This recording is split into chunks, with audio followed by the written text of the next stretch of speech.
Praise God. We bless your name.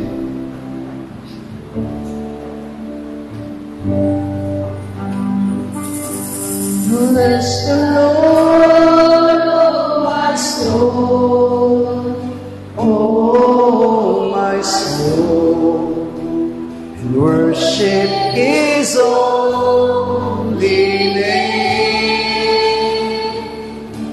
Sing like never before, and oh, my soul, I worship Your holy name. The sun comes up, it's a new day dawning. It's time to sing Your song again. Whatever may pass and whatever lies before me, let me be singing when the evening comes. Bless the Lord, oh my soul, oh my soul, worship His holy name. Sing like never before, and oh my soul, I worship Your holy name. And Your reaching out endless love to linger. Your name is great and Your heart is kind. For all Your goodness I will keep on singing. 10,000 reasons for my heart to burn. Bless the Lord, my soul, oh my soul, worship His holy name. Sing like never before, and oh my soul, I worship Your holy name. And all that day when my strength is failing, the end draws near and my time has come. Still my soul will sing Your praise unending. 10,000 years and then forevermore. Bless the Lord, oh my soul, oh my soul, worship His holy name.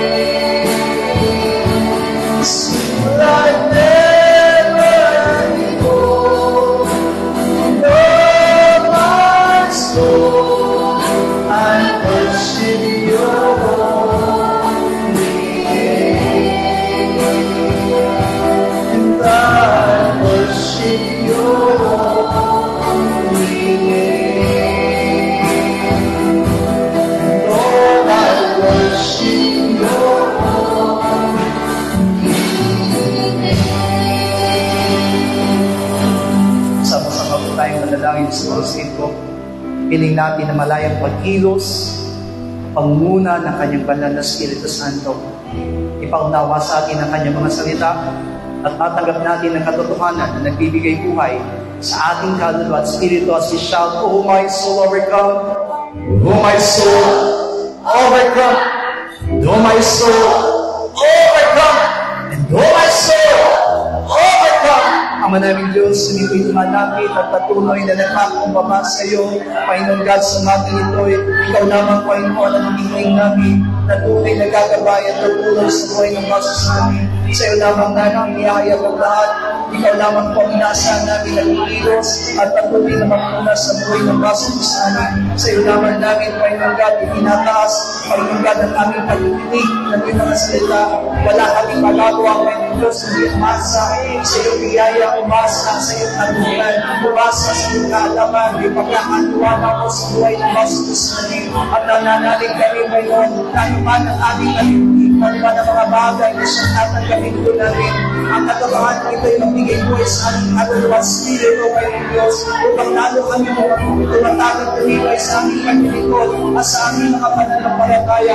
Ikaw lamang ang mahal, ikaw lamang ang mapapahirap. Sa iyo lamang natin hinahangilin ang aming kapoy nito, Panginoon Diyos, sapagkat kami na Panginoong Diyos, ikaw ang aming kalawasan, ikaw ang aming katagumpayan. Ang presensya mong ginakailangan namin sa bawat araw, Panginoon Diyos, at nananaman kami sa mga bagay na magagawa at ikilos ka sa aming mga puso. Salamat po, Panginoon, na dayaman ang kabilang mo at ang iyong dakilang kalooban. Ang tunay, Panginoon, na manahal sa buhay ng basos namin hanggang sa aming pagkatapos, Panginoon God, ng pag-ikinig, ayaman ang presensya may manatilig sa buhay ng basos namin. Salamat sa iyo, Panginoon. Aming Ama, kami po ay nagpapasalamat. Ikaw lamang ang aming sinasamba at pinupuri. Salamat sa pagtitipong ito, Panginoong Diyos. Nang dahil sa iyong biyaya at nang dahil sa iyong pag-ibig, nakalalapit kaming malaya sa iyo at patuloy na nakapananambahan. Aming Diyos, alam namin na hindi mo tinitingnan ang aming kahinaan. Bagamat mayroon kaming karumihan at maaaring taglay namin ang kasalanan sa aming mga puso. Pero patuloy kami nagpapakumbaba sa iyo. Sapagkat alam namin, Panginoong Diyos, na sa iyong biyaya at pag-ibig, meron kang magagawa at magiging karapat-dapat ang aming mga buhay. Father God, we ask for the guidance of the Holy Spirit as we hear your word, Father God. That every one of us, Lord, really be open to accept everything, O God, from all your teachings, from all the things that you want from us, O God.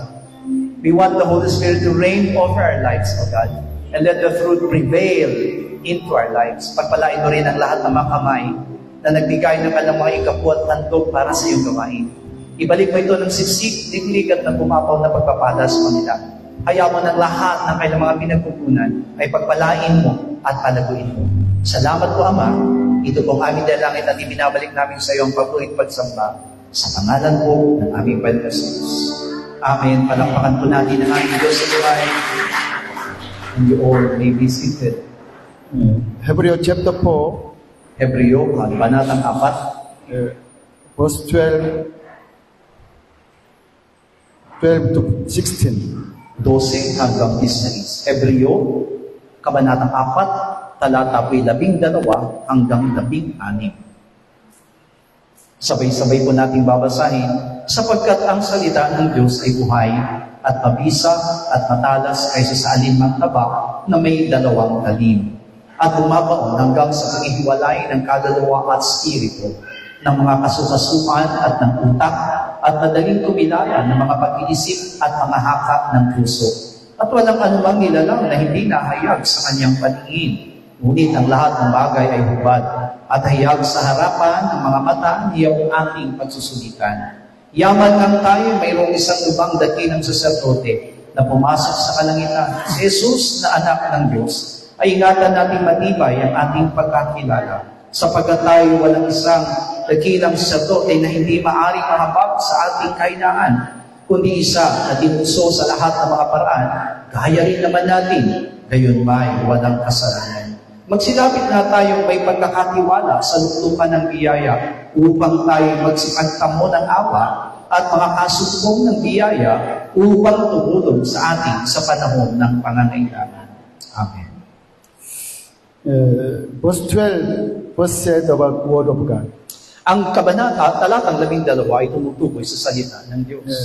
the Word of God, the Logos of God is living and powerful. Ng salita ng Diyos o ang logos ng Diyos ay tunay na makapangyarihan. And it is very sharp than any two-edged of sword to piercing even to the division of our soul, spirit, joint of marrow. Na ito'y sobrang matalas, katulad ng tabak na may dalawang talim, na bumabaon hanggang sa pinaghihiwalay ng ating kaluluwa at spirito. Also, it's not all the discerner of our soul and intents of our hearts. Na kung saan nakakaalam ng lahat ng bagay na nilalaman ng ating mga utak at madaling kumilala ng ating mga pag-iisip at puso. When we have sick, we go to doctor and check up. Kapag tayo nagkakaroon ng karamdaman, tayo pumupunta sa mga doktor upang tayo po ay magpasuri.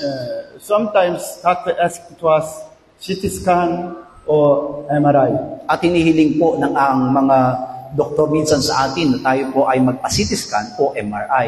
Through this kind of checkup, we can understand our problems. Sapagkat sa pamamagitan ng ganitong pagsusuri, ay malalaman natin kung ano ang talagang problema sa ating katawan. God wants to check up our faith through the Word of God. At ang nais ng Diyos ay suriin po ang ating pananampalataya sa pamamagitan ng salita ng Diyos. God sent us the Logos through His Son Jesus Christ. Ipinadala ng Diyos sa kanyang logos sa atin sa pamamagitan ng kanyang anak na si Yesu Cristo.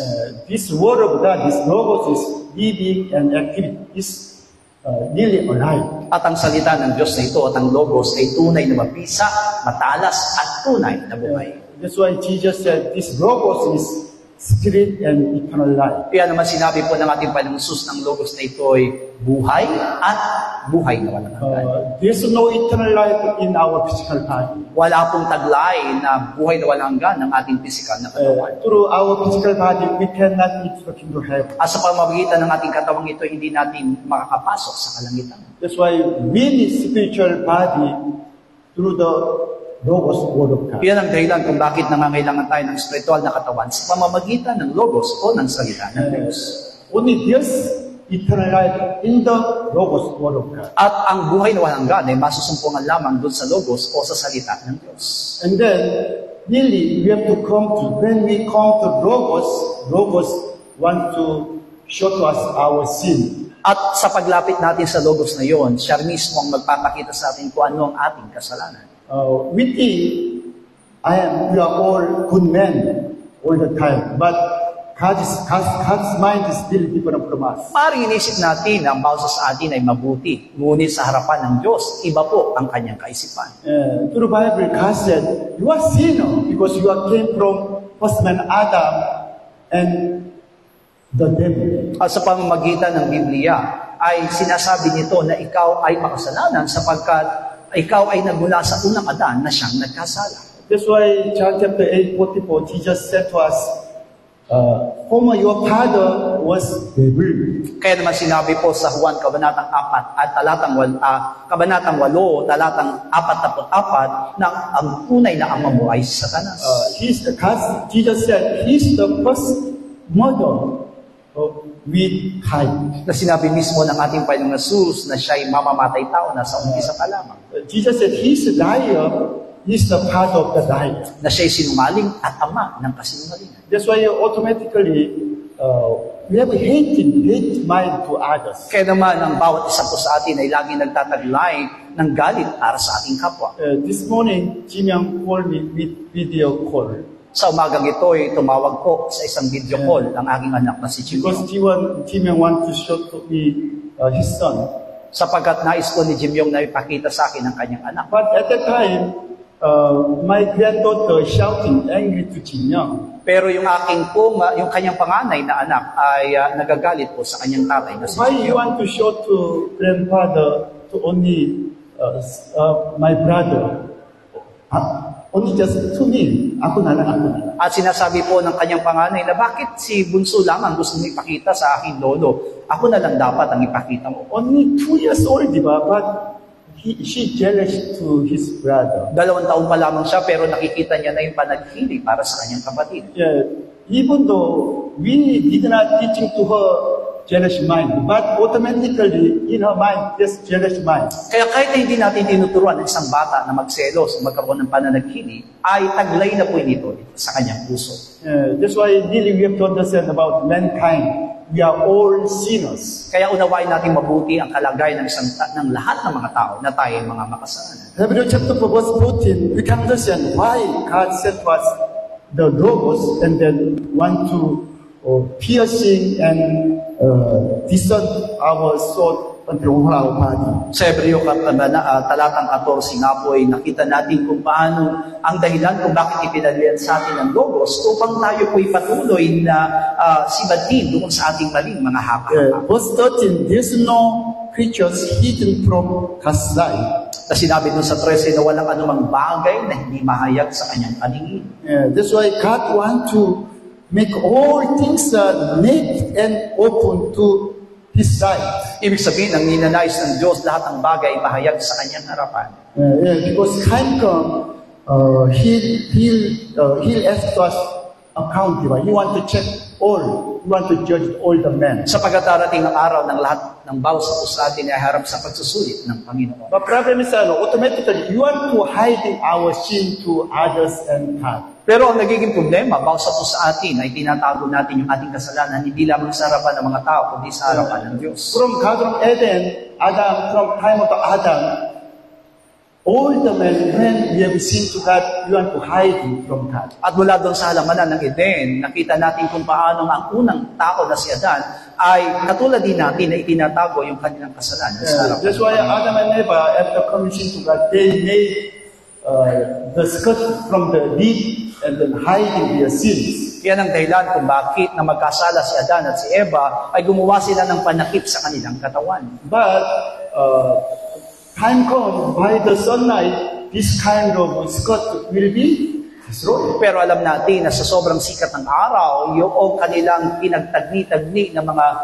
dahon ng halaman ay matutuyo. That's why, as a shadow of the Christ, God healed the sheep and then get the skin of the sheep and made skirt of the Adam and Eva. At bilang anino ni Yesu Kristo, ang Diyos mismo ang pumatay noong kordero na yon at inalis yung balat at inilagay na pantakip para sa mga tao. That is a shadow of the Jesus Christ because we have to put on Christ. At nasasabi natin ito yung anino ni Yesu Kristo na kailangan natin isuot mismo si Kristo. Like as Galatians chapter 3 verse 27, katulad ng sinabi sa Galatia 3:27. You were baptized into Christ. Why? Have put on Christ. Na sinabi doon ng lahat sa inyo ay binautismuhan kay Kristo ay ibinihis si Kristo.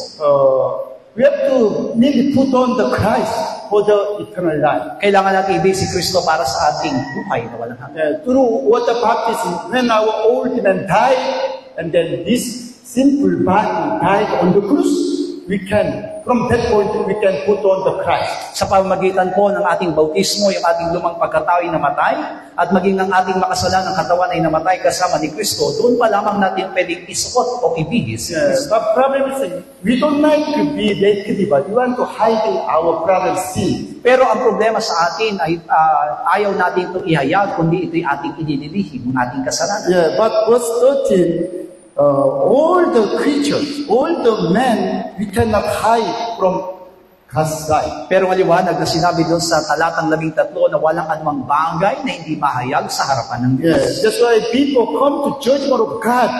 God wants to make us naked. Kaya naman bago tayo umarap doon sa kahatulan na gagawin ng ating Panginoon, ang nais ng Diyos na tayo po'y maging hubad sa kanyang harapan. When we become naked, all our problems, sin, and transgression will be repaired. Sapagkat sa pamamagitan po ng ating kahubaran, lahat ng bagay na ating naitatago ay mayahayag sa kanyang harapan. And then verse 14, at the time, let us hold fast our transgression at the time. Compassion. Kaya naman kailangan po natin ihayag ito sa kanya. Because by the word of God wants to make us naked. Sa pamamagitan ng salita ng Diyos, ginagawa tayong hubad ng ating Diyos.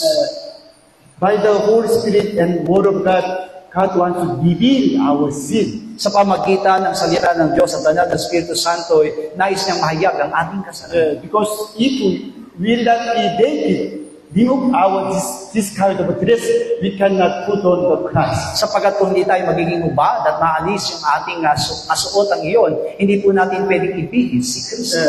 From that point, we have to come to God and then really repent. Kaya naman mula roon ay kailangan natin maunawa ang buti na kailangan nating manumbalik sa Diyos at magsisi. That's why verse 14, we have to really strongly hold compassion. Kaya naman maliwanag na sinasabi doon sa 14 na kailangan po nating magsisi o ihayag. The original word of the compassion is homologio. At ang ibig sabihin Homologia. ng original na salin po ng ihayag ay homologia. The meaning of the homologia, the English word is profession. At ang ibig sabihin po ng salitang homologia ay kahayagan o ipahayag. What's the meaning of the profession? That is announce, reveal ourselves in the public, in front of men. Ibig sabihin ito'y sabihin, ihayag sa harapan ng mga tao. That's why already you see like as First John chapter 1, Unang 1, kabanatang 1, verse 8 to 10. Okay, sabay-sabay. 8 hanggang 10. Kung sinasabi natin tayo walang kasalanan, ay ating dinadaya ang ating sarili at ang katotohanan ay wala sa atin. Kung ibinahayag natin ang ating mga kasalanan, ay tapat at banal siya na tayo patatawarin sa ating mga kasalanan at tayo nilinisin sa lahat ng kalikuan. Kung sinasabi natin tayo hindi nagkakasala at ating ginagawang sinungaling siya at ang kanyang salita ay wala sa atin. Verse 8 said, if we said we have no sin, we are deceiving ourselves. The truth, the word of us is not in us. Katulad ng sinabi po sa talatang 8 na kung sinasabi natin tayo walang kasalanan, dinadaya natin mismo ang ating sarili at ang katotohanan ay wala sa atin o ang logos. If we confess the homologio about our sin, we'll be clean and forgive our sin. Pero kung ipinapahayag natin o homologia ang ating makasalanan, tapat ang banal ng Diyos. That's why verse 10, if we say that we have not sinned, we make God liar and He's not in us. As sa Diyos naman ay kung sinasabi natin tayo hindi nangagkasala, ay ginagawa natin sinungaling ang Diyos. At wala siya sa atin. Usually, it is all the man's mind. We don't like reveal our problems and sin. Alam naman natin na ito talaga ang tunay na kalagayan ng mga tao na ayaw natin hayag lahat ng aming kasalanan. Because we are not afraid to others, not God. Sapagkat mas takot tayo sa iba kaysa sa Diyos. But this time we have to really understand, we cannot hide from God. Pero tandaan po natin na wala tayong may dilihim sa Diyos. We can hide from other men, but we cannot hide from God. Maaari natin maitago ito sa mga tao, pero hindi natin ito maitatago sa Diyos. In the last day, God will judge us all, everything in us. At sa huling araw, ay hatulan tayo ng Panginoon lahat ng bagay na ating ginawa. That's why people come to the judgment of God. We come to judgment of God.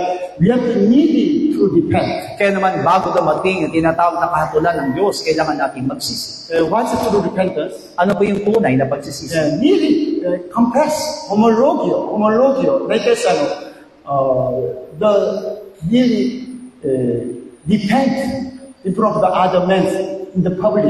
Kailangan natin ipahayag sa harapan mismo ng mga tao.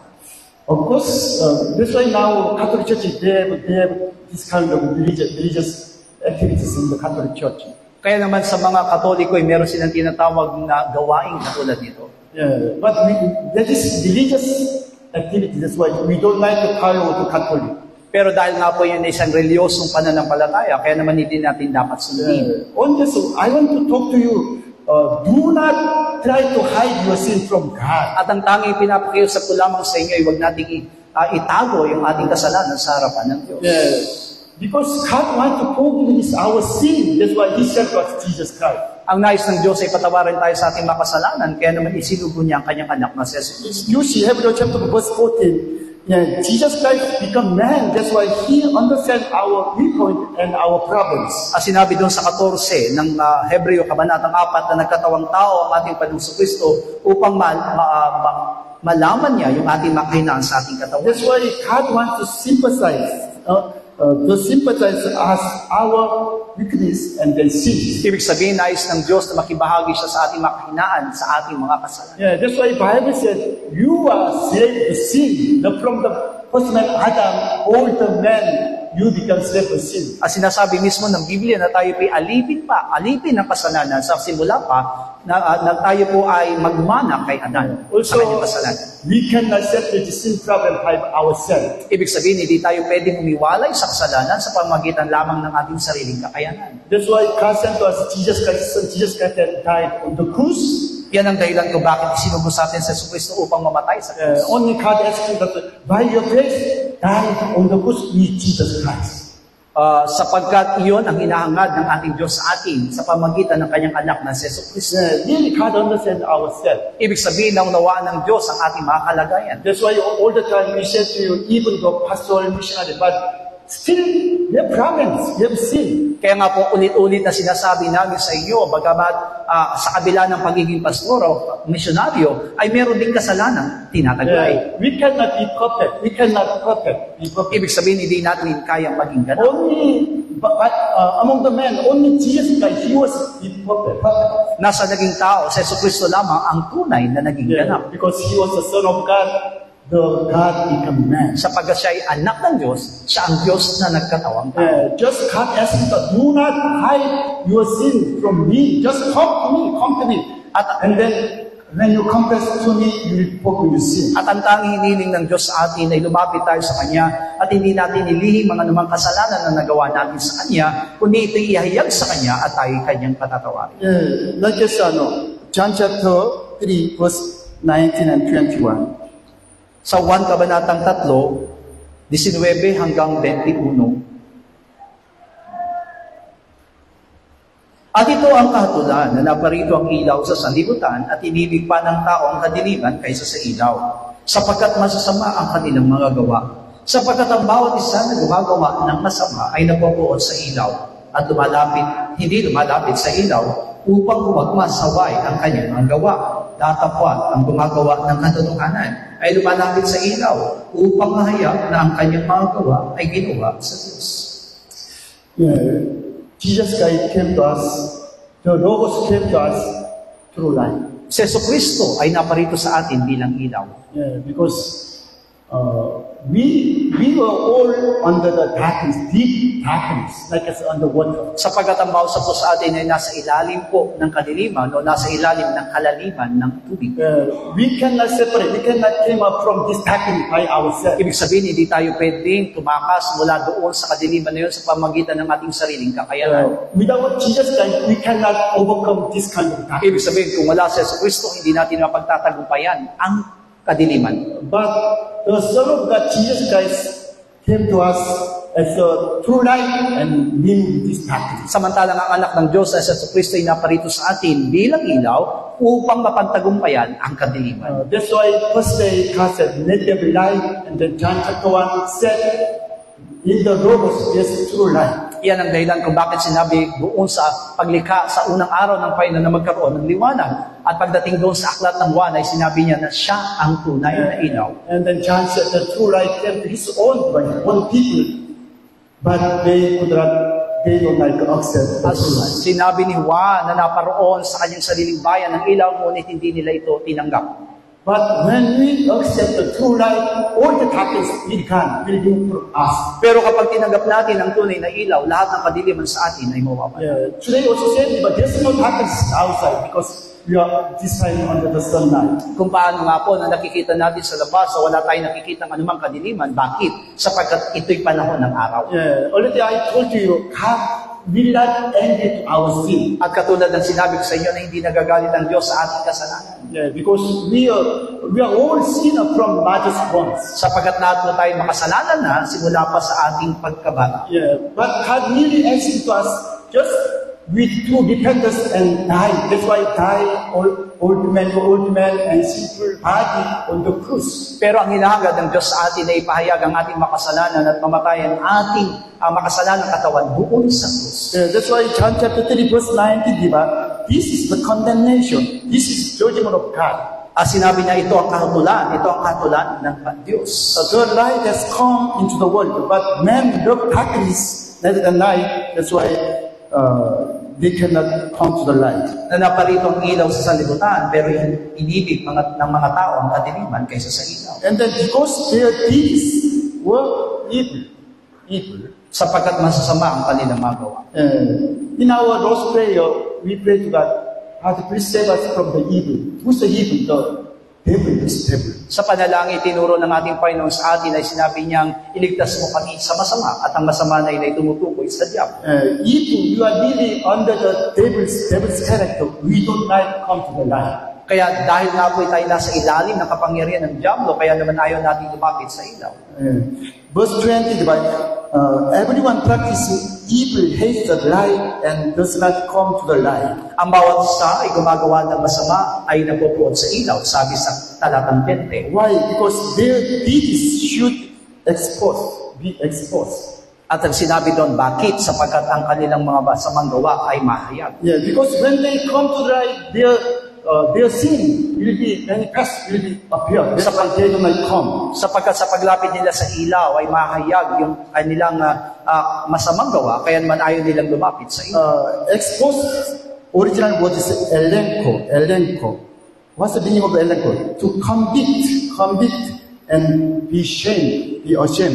Ang ibig sabihin po, noong sinasabing original na salin sa ayaw lumapit ay sila po'y nahiya at ito'y kanilang itinatago. Yeah, that's why you can understand why even the many Christians, they do not come to the light. You can understand. Yan ang dahilan kung bakit kahit na mga Kristiyano ay lumapit sa ilaw. Yeah, because when they come to the light, their sin, their problems will be exposed. Sa paglapit nila sa ilaw ay mahayag ang kanilang mga kasalanan. But meaning of the elenko, that is be convict, because other person, when they saw other person's sin, they want to convict. Sapagkat alam natin na kapag hinihayag natin ang ating mga kasalanan, yung ibang mga tao, sila ay magagalit sa atin o sila ay sasaway sa atin. No, really we have to love the true light. Pero kailangan natin mahalin ang tunay na ilaw. We have to come to light. Kailangan natin lumapit sa ilaw. When we come to light, all the darkness will be gone. Sapagkat sa paglapit natin sa ilaw, lahat ng kadiliman ay mawawala. Same today, word of God, God sent us through the Logos word of God. Why? To make decrease. At katulad ng salita ng Diyos na nating pinapag-aralan sa umagang ito, na ipinadala ng Diyos ang kanyang Logos, ang kanyang salita upang tayo mahubaran. By the Logos word of God, we have to be ready. At sa all the problems. At sa pamagitan ng Logos o ng salita ng Diyos, ang bawat sa atin ay dapat na mahubaran. Hebreo chapter 4. Hebreo 4. Yeah, one more time.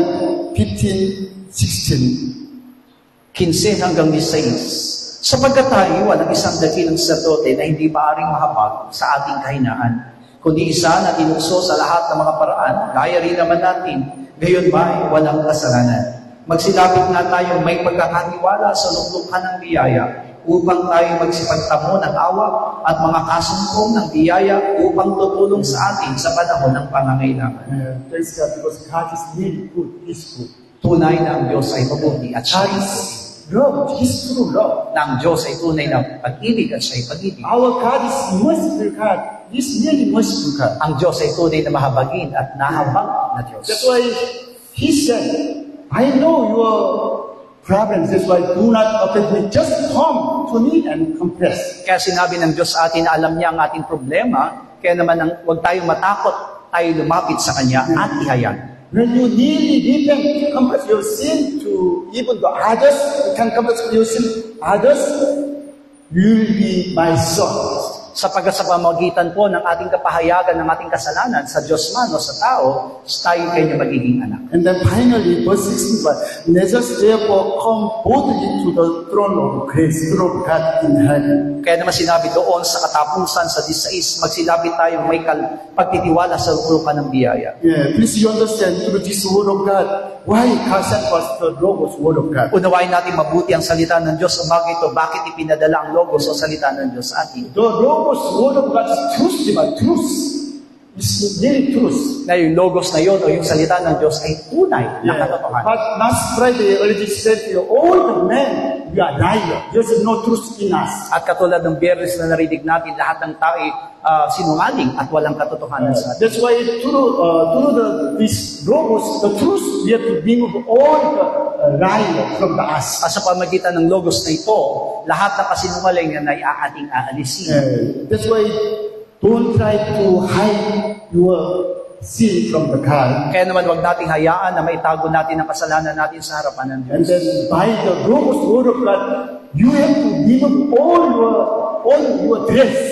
Then and you have to be naked. At sa pamagitan ng salita ng Diyos ay hubarin natin ang lahat ng mga isuot nating damit sa kanyang harapan. When your old man died on the cross, you can put on Christ. Sapagat kapag namatay ng ating dati ang pagkataong kasama ni Kristo sa krus, pwede na natin ibigay si Kristo. Yeah. Like I said, you cannot dress many, di ba? Now very hard, that's why I have only one dress. Tandaan po natin na hindi natin pwedeng isuot yung ibang damit, kundi isa lang damit ang ating sinusuot. Yeah, we cannot just hard. That's why we have to remove from our own dress to put on the Christ. Hindi natin madadaya ang ating Panginoon, kaya naman kailangan natin alisin yung ating lumang damit at isuot si Kristo. And then after put on the Christ, we can enter the kingdom of heaven. At kapag naibis na natin si Kristo, ay makapasok na tayo sa kanyang harian sa langit. Yeah, that's why before I told you, especially young men, if you have sin, come to the pastor and confess your sin. At katulad ng nasabi ko na dati, lalo na sa mga kabataan, kung kayo nagkasala, ay lumapit kayo sa pastor at ihayag ang inyong kasalanan. Yeah.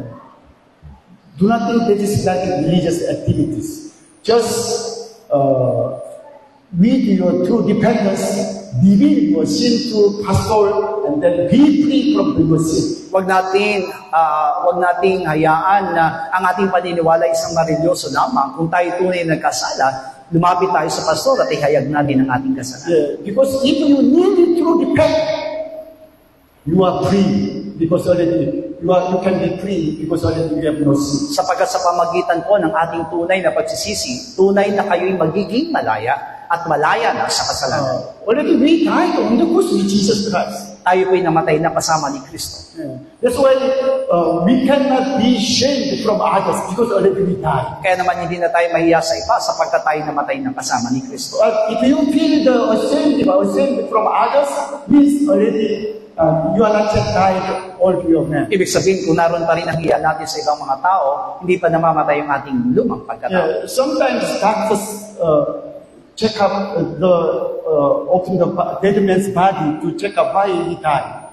Why he died. Minsan nga po, dumarating sa pagkakataon ng mga doktor ay siniyasiyasan yung mga bangkay ng mga tao upang siyasatin kung ano ang kinamatay nito. Yeah, even though the dead body, naked, but cannot feel ashamed because already died. Pero nakita natin na kahit nahubaran ng doktor yung isang patay, hindi na ito nahiya sapagkat ito'y patay na. Shame, if we really, your old man already died on the cross, you cannot be shamed even though we have seen after compassion. Yan din ang ating magiging kalagayan kung ang ating dating pagkatay namatay ng kasama ni Kristo, hindi na tayo mahiya. By the logos, we have to be naked. Sa pamagitan ng logos, tayo maging hubad. By the logos, all of that, we have to remove all our sin and then put on the Christ. Sa pamagitan ng logos o ng salita ng Diyos, tayo maging hubad at mamatay ang ating dating pagkatao.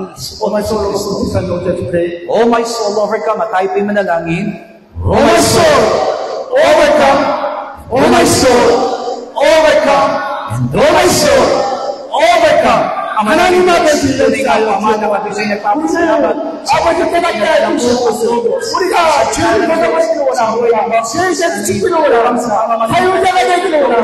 Nyok saya kinuwala ay maglupat kami sa kinuwala. At sa tuloy na wala lang ang Diyos saya kinuwala. At ang kasalanan na nagawa namin sa iyo, Panginoong Diyos, upang maging marapat kami na naglilingkod sa iyo na ilang pangalan. Tulungan mo nga po kami, Panginoong Diyos, na maging marapat ang aming mga buhay at sa pamamagitan po ng mga salita mo na inihayag sa amin. Patuloy kaming manatili sa ilaw at ikaw ang lubos at tunay namin, Panginoong Diyos, na katakutan sa buhay ng basa sa amin at walang ibang tunay na mahayag at walang ibang lubos at tunay na mapapurihan sa buhay ng basa sa amin, kundi ikaw lamang. Sa iyo lamang namin inihayag ang lahat at ikaw lamang po ang inaasahan namin na kikilos at mangunguna sa amin sa pangalan po ng aming Panginoong Jesus. Amen. Please open your Bible to Colossians.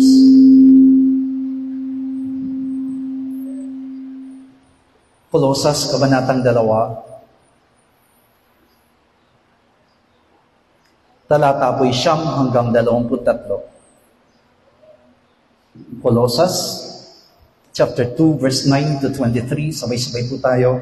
Sapagkat sa Kanya ay nananahan ng buong kapusphusan ng pagkadiyos sa kahayagan ayon sa laman. At sa Kanya'y kayo'y napuspos na siyang Pangulo ng lahat ng pamunuan at kapangyarihan. Na sa Kanya ay tinuli rin naman kayo sa pagtutuling hindi gawa ng mga kamay, sa pagkahubad ng katawang laman sa pagtutuling ni Kristo. Na nangailibing nakalakip niya sa bautismo, na kayo na may muling binuhay nakalakip niya sa pamamagitan ng pananampalataya sa paggawa ng Diyos na muling bumangon sa Kanya sa mga patay.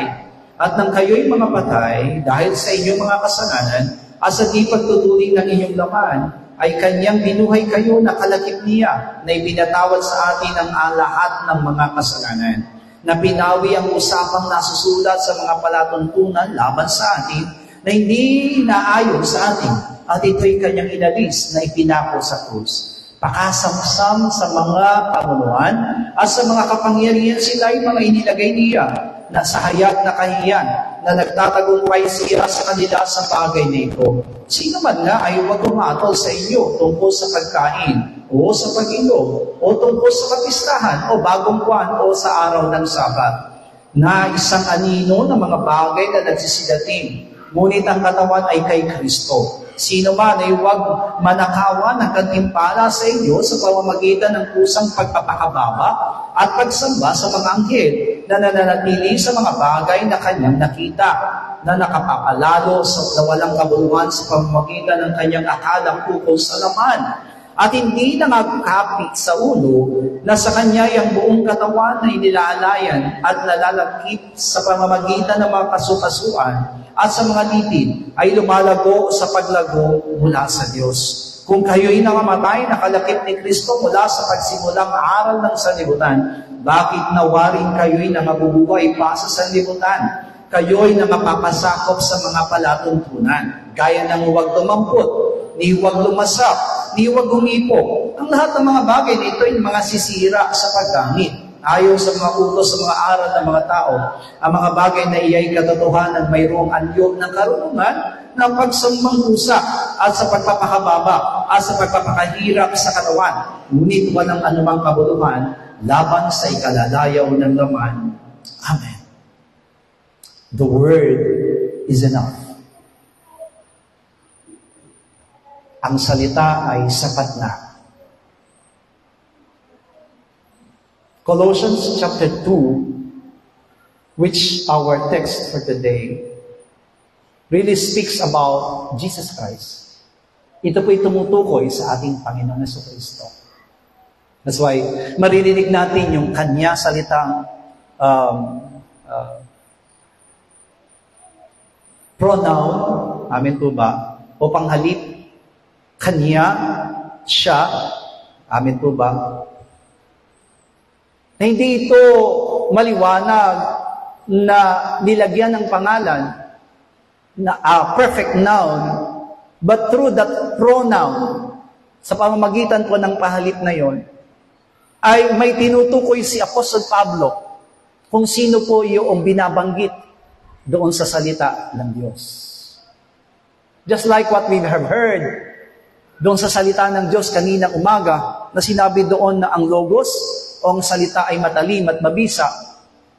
Pero alam natin, maliwanag po sa buhay ng basa atin, it doesn't speak about literal word, but that word speaks about Jesus Christ. That logos, amen po ba, that word is not only pertaining to language, or spoken word, but it pertains to personality.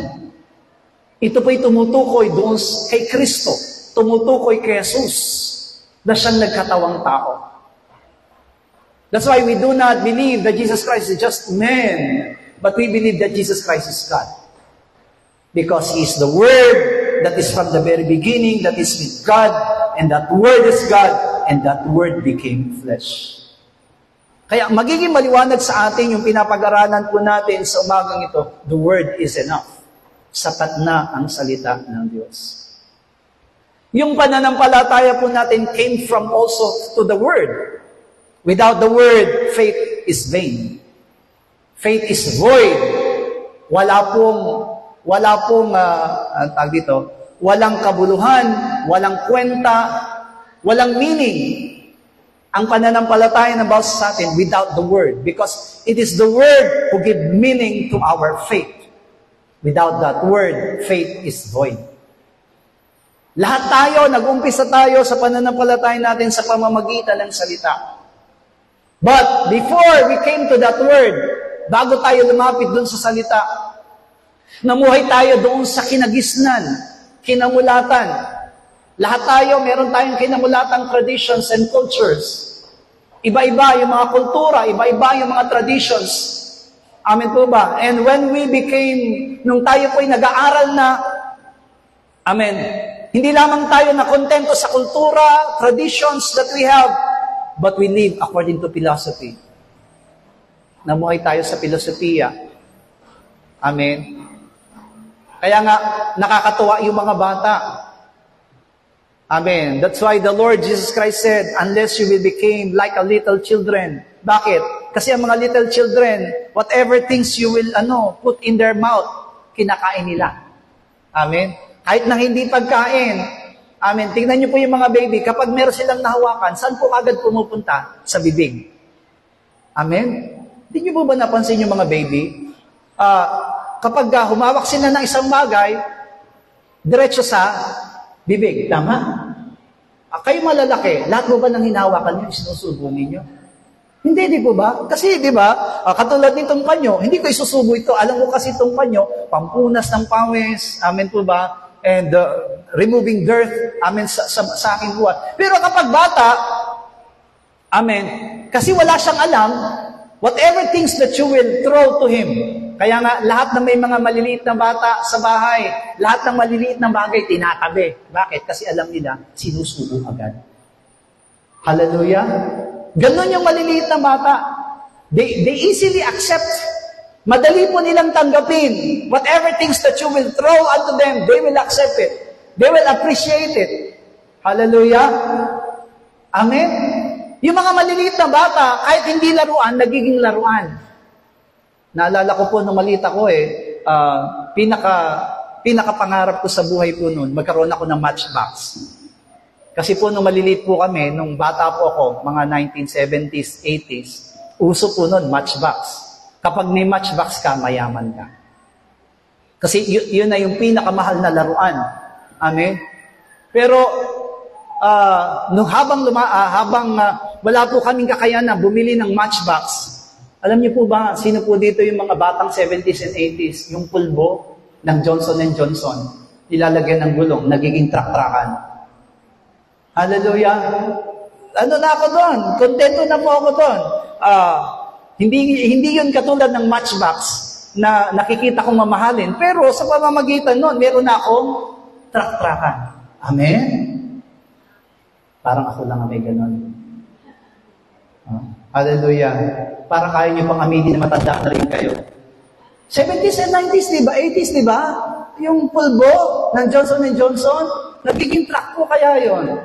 Hallelujah. Kahit po yung lata, lalo na yung lata ng corned beef na imported, na square, nagiging truck-truckan din yun. Ano ang gulong noon? Tsinelas, aminin ninyo. Kaya makikita ng nanay nyo yung tsinelas nila, butas. Kasi may korting bilog. Tama? That's why na ako doon, kontento na ako doon. Kasi bata. Pero kapag lumaki ka na, aminin mo na, Hindi yung tunay na traktrakan. Hallelujah. Yung mga bata po, yung maliliit na bata, nakikita ko naglalaro dun sa amin. Akala ko nakikipag-usap talaga. Hello, pauwi na ako. Maganda ka na ng pagkain.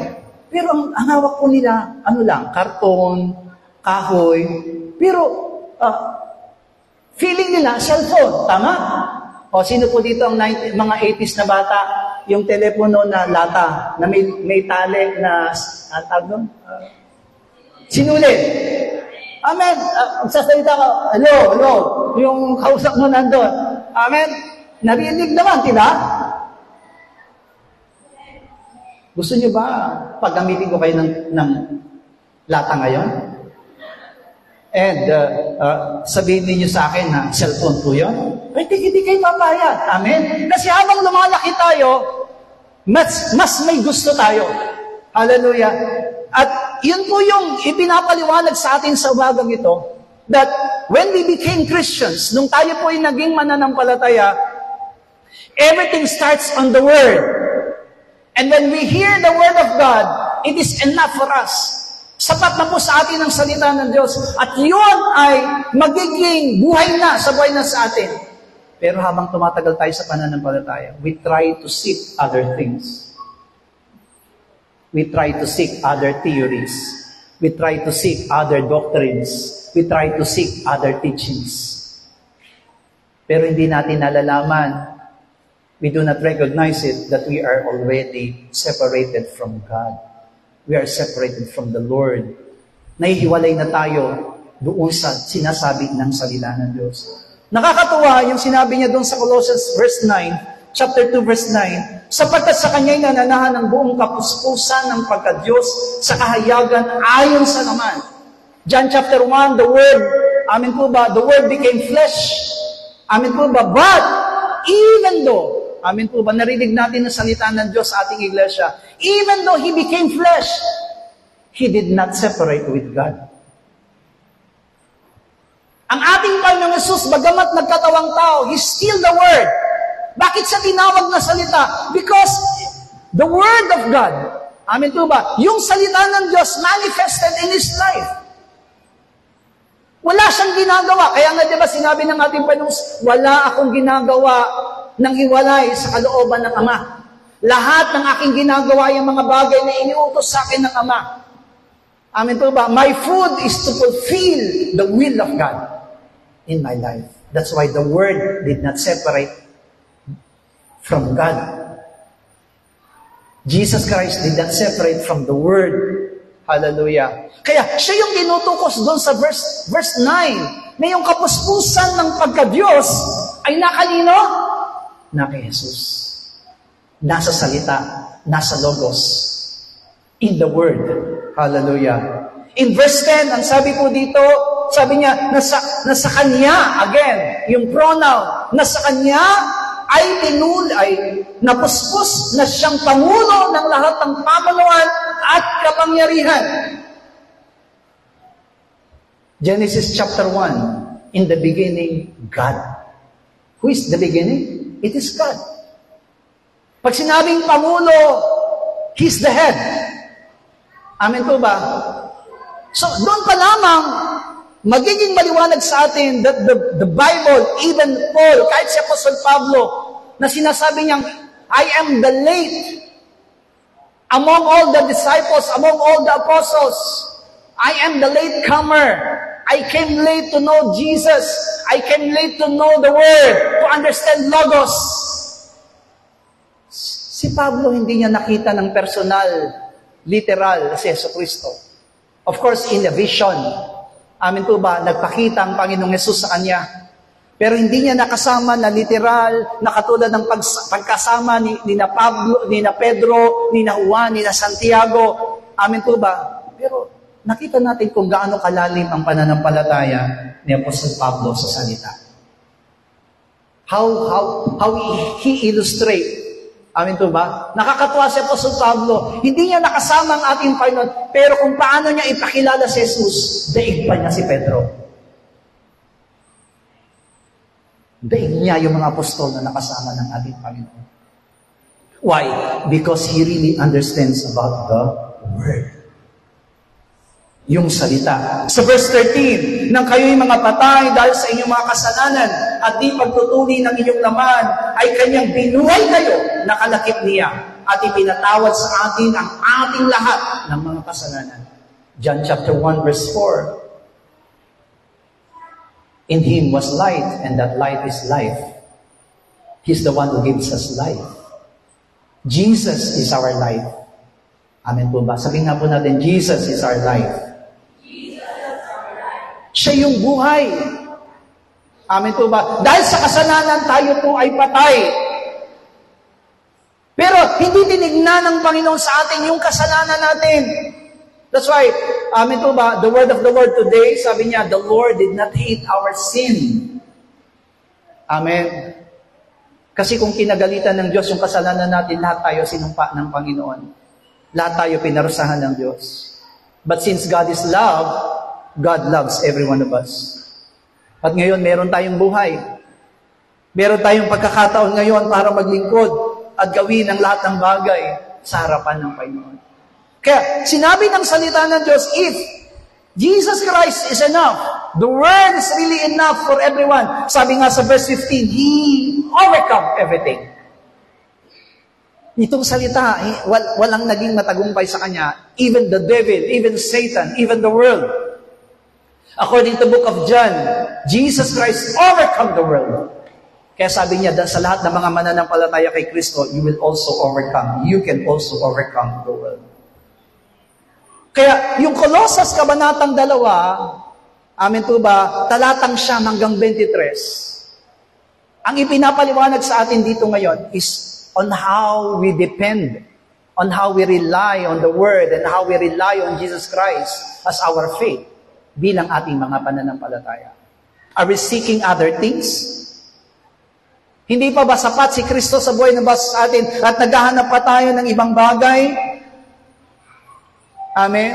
Naghahanap pa ba tayo para palaguin yung pananampalataya ng bawat sa atin? Naghahanap pa ba tayo ng ating pananaligan? Naghahanap pa ba tayo para tumatag at tumibay yung ating pananampalataya? And the word of the Lord today, sabi niya doon, Jesus is only the eternal life. Jesus is the life and the eternal life. Without Jesus, without Logos, without the Word, there is no eternal life. Sabi nga po, kahit napakainin natin na masarap na pagkain ng ating katawan, hallelujah, nakakalungkot ngayon, di po ba, na marami nagkakasakit, marami nangihina physically. Hallelujah. At halos lahat po na nangihina physical, alam niyo po ba, yung may mga pera? Lahat nga po na may pera, magsabi ng amen. Wala na po may pera, di ba? Lahat ng nangihina ngayon may mga pera, alam niyo kung bakit? Because they can buy good food. Amen. Masasarap na pagkain. May kapitbahay po kami ngayon. Yung kapitbahay po namin ay, ang kanyang sugar po ay umaabot ng 450 to 500 yung kanyang sugar. So, diabetic po siya. Sobra na yung diabetic niya. Parang grabe na. Acute. And then, meron siyang sakit sa puso. May barado ang kanyang puso. Hindi lang yon. Dahil sa kanyang sakit sakit sa puso at diabetic, tinamaan na rin po yung kanyang kidney. Siya po ay taxi driver. Pero alam niyo po ba ang ginawa niya? Nakakatuwa siya. Alam niyo po ang ginawa niya, doon sa karamdaman po niya, nagpabili po siya ng soft drinks. Nagpabili po siya ng mga taba ng baboy. At yun ang kinakain niya araw-araw at iniinom niya araw-araw. You see? Men, hallelujah, spoiled their physical. Imbis na, kung titingnan po natin, kasi kanina, habang nakikinig ako ng salita ng Diyos, there is only one solution. Because our really problem is sin. Ang tunay na problema natin, kasalanan. Isa lang ang gamot sa kasalanan natin. Lumapit sa Diyos, ihayag ang ating kasalanan. That is the medicine.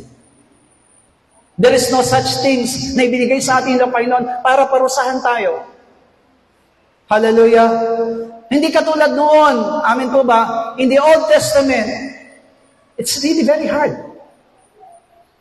Pero ngayon, dahil sa biyaya ng Panginoon, sa pamamagitan ng salita ng Diyos, we can understand. Magiging maliwanag sa buhay ng basa sa atin. Kaya, kung meron mang sa buhay natin, amen, ay something that will separate you from the Word, do not allow it. Ang inyong pong lingkod ay opisyalis po ngayon ng aming association sa aming lugar. Actually, naging opisyalis po ako dahil binoto, pero in a weeks from now, magre-resign na po ako. Nakadalawang meeting na po ako sa aming, sa meeting po namin as an officer. At habang po kami nagmi-meeting, yung naging presidente po namin ay ibinrote out niya sa amin on how to raise funds para po magkaroon kami ng pondo, ng pera para mapalago yung komunidad. At isa po sa pondo na pinagkukunan po nila ay bingo. Lahat po nang nagbibingo dati. Amen. Ako lang pala. So, bingo. So, sa meeting po namin, hindi ako kumikibo. Ang sabi naman po sa akin nung presidente, Pastor, sabi niya, siguro naman, Pastor, para sa iyo, hindi po yun sugal. Hindi po ako kumibo for a second. Pero bigla akong sumabat sa kanya. Sabi ko sa kanya, kung ako po ang tatanungin nyo, bilang isang pastor, hindi ko pwedeng i-compromise yung aking sarili sa inyo kahit ako po yung opisyalis. Ang bingo po ay sugal. I cannot compromise my faith. Sabi ko, nararamdaman ko na parang kakaiba. Sabi ko, parang hindi na talaga hindi ako nababagay dito. Kasi, it's either, pag nagmi-meeting po pa naman kami, 2 beses na ako nakipag-meeting. Yung unang meeting namin, alas 7, dumating sila 7:30, 7:45. Praise God. Pangalawang meeting, alas 6, dumating po ako 5:45, dumating po sila 6:30, 7 o'clock. Sabi ko, hindi ako pwede dito. Hindi ako sanay na mga late, yung mga kausap ko. Kaya sabi ko, mula 2 weeks na lang, o 1 week na lang, magre-resign na ako. Kasi, ibig sabihin, that is not my life. Tayo po, bilang mga mananampalataya, anong buhay natin? It is the Word of God. Kaya, kung ihiwalay nila tayo dun sa salita ng Diyos, kung maihiwalay tayo, somebody will come to us and separate us from the Word of God. Hindi natin papayagan. Why? We will not let those people to let our faith be worse. Sabi nga nung Friday, tandaan po natin, kapag mali yung teaching na narinig natin, we will be demon-possessed. Because demons will come to us through teachings. Sa pamamagitan po ng teaching. Kaya kailangan maging hindi ko po binabawal kayo na makinig ng salita ng Diyos kung saan may nangangaral. Kasi ang ipinapangaral din po nila ay salita ng Diyos from the Bible. Pero suriin nating mabuti kung iyon po ba ay doktrina o katotohanan. Kapag nakikita po natin na sa kanyang pagtuturo ay may paggigiit, pag sinabing paggigiit, pagpipilit, huwag po nating susundin. Because the Word, kahit na po ang salita ng Diyos, Yesu Kristo, nang siya po yung mangaral ng salita ng Diyos, hindi niya ipinipilit ang salita sa tao. Di ba? Nung nangaral ang Panginoon ng salita ng Diyos, amin po ba? Blessed are the poor in spirit, blessed are di ba? Hindi niya hinahayaan, hindi niya sinasabi, oy, manalig ka sa akin, oy, manalig ka sa akin. When he called Matthew, he said, stand up and follow me. Kung hindi sumunod si Mateo, wala lang sa Panginoon. Amen po ba? Hallelujah. Kaya nga, nung dumami yung mga mananampalataya ng ating Panginoong Jesus, many people come. Many people believe in the Lord Jesus Christ. And when He said, eat my flesh and drink my blood. All of them, di ba? Lahat po sila umalis. Mabigat na katuruan ito. Hinabol ba sila ng Panginoon? Hindi.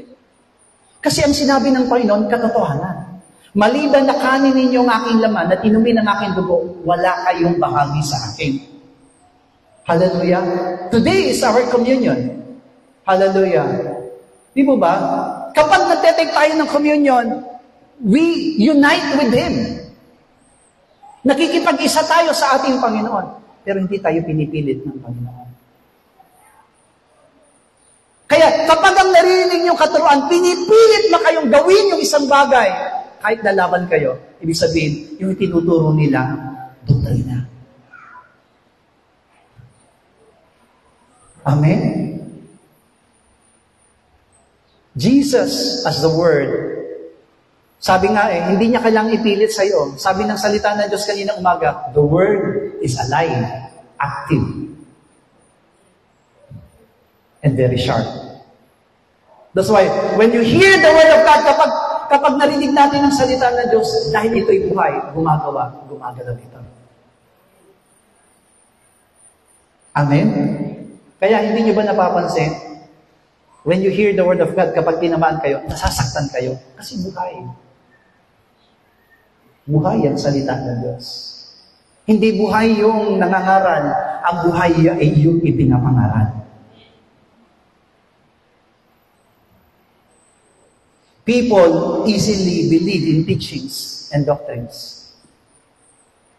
Kaya po, binanggit ko po sa inyo, hindi ko po pinag-iwahiwalay from verse 9 to verse 23.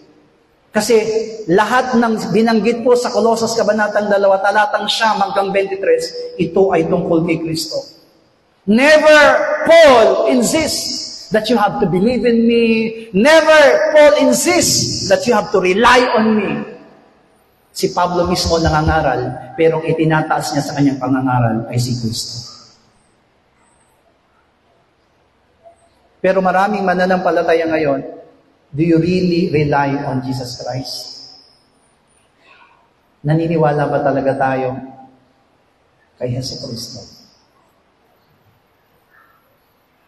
Masakit po, last Friday pa po, sinasabihan na tayo ng Panginoon, sinungaling kayo.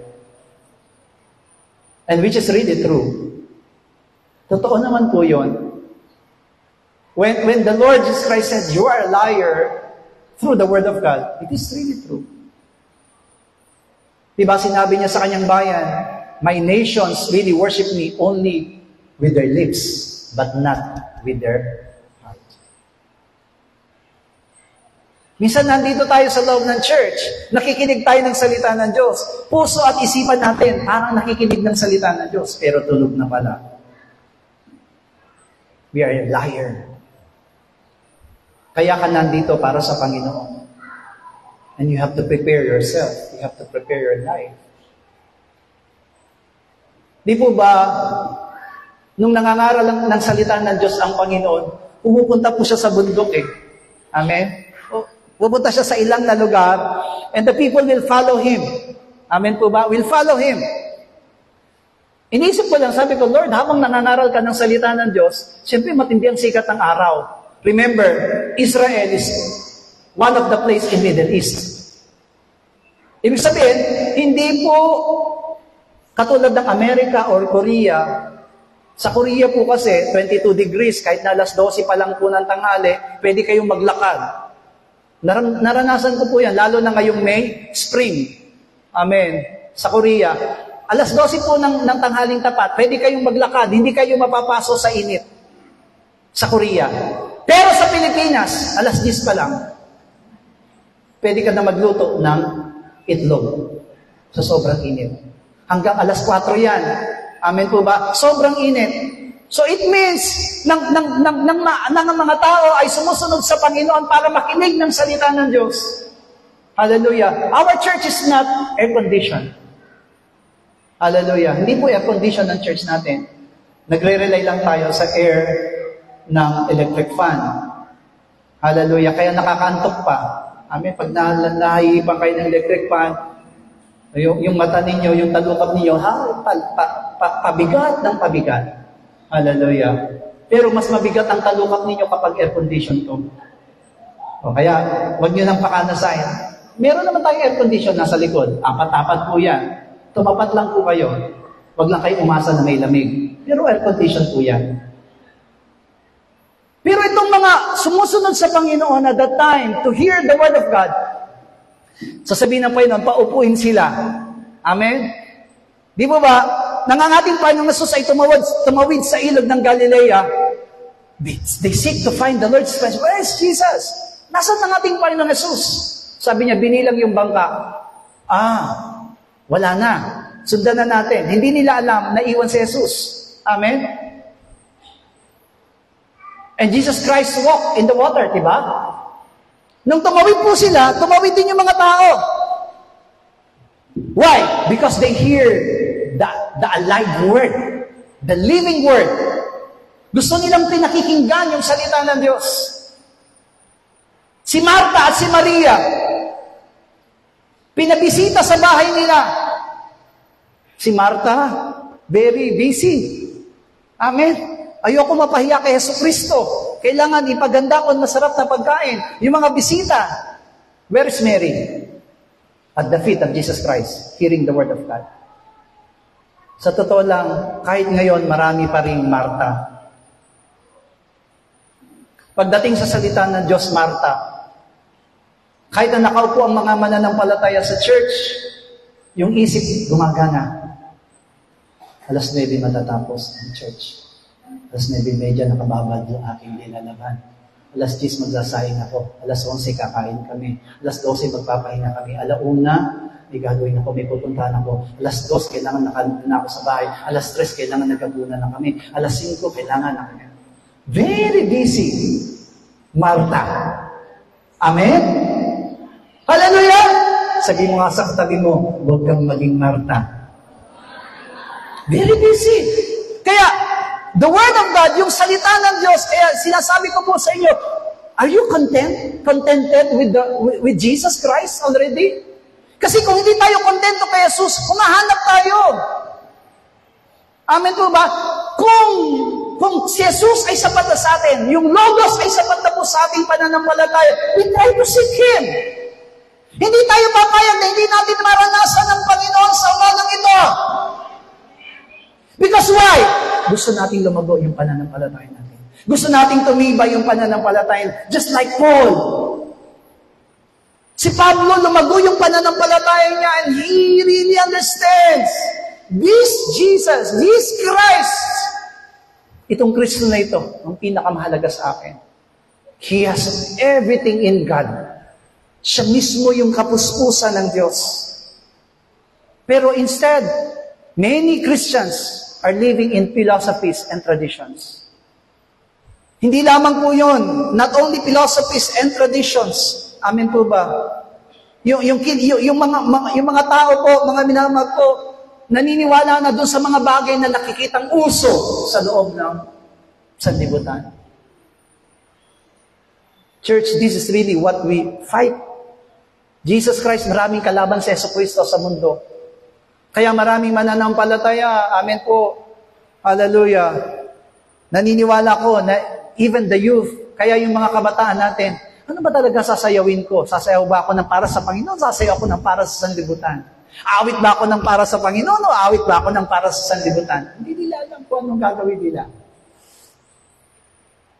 Ano po ba masasabi nyo doon sa mga mananampalatayang sumasayaw pa rin ng sanlibutan? Are they contented with Jesus Christ? I'm not to judge you. Hindi ko po kayo hinahatulan. Dahil alam kong tao lang kayo. Tao lang tayong lahat.